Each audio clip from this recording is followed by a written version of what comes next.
through the bank feed area. Very easy to do. You just click on add bank account and it's done. Well, there's a few more steps to do than that, but basically it's not that hard. Then once the bank data automatically downloads into your QuickBooks Online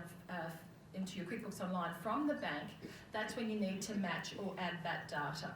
Okay, and that's where you will review your transactions. So some existing transactions will, so if you've already got a manual transaction in there, you might have done a bill and you've paid it, it will actually match the bill. If you've done an expense in there already, for some reason you've done a manual expense, it will match your expense, but you don't have to go in and do a manual expense.